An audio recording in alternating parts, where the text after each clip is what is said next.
One of the things that you need to be aware of as a potential problem is portafilters will have dosage on it. This says 14 grams. Now, if you put 14 grams in this portafilter, it's not going to work very well. So let's try that. Let's see what it looks like with 14 grams.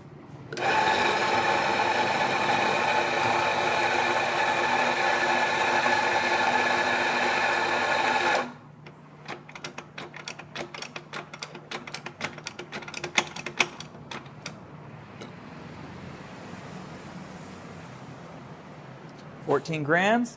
You can see that once I level it off, the portafilter is not even full. When I tamp it, the tamp is actually below the rim of the portafilter.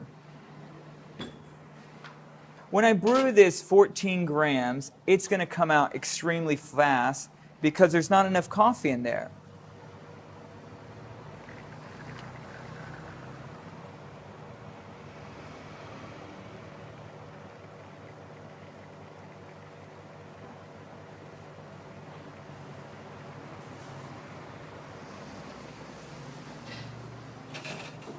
So the extraction is too fast, and when I get done, the puck is really mushy. You can stick your finger in it, it's kind of wet.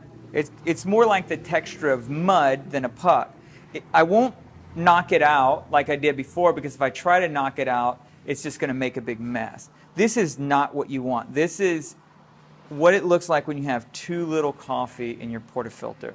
Now let's look at what it looks like when you have too much coffee in your portafilter. So now we're going to try, let's say, 22 grams of coffee.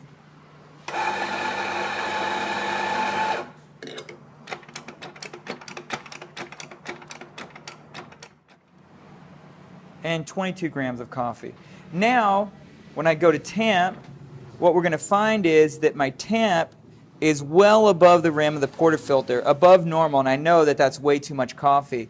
And I'm actually going to have a hard time even inserting it into the espresso machine because my coffee is going to bump up against the dispersion screen, and it's going to hardly go in. And what we're going to find is the coffee is going to come out way too slow.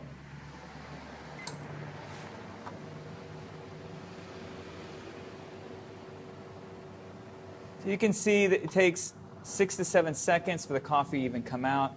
And rather than being a nice thin rat's tail on both sides, it's just kind of dripping. This is a classic extraction that's too slow.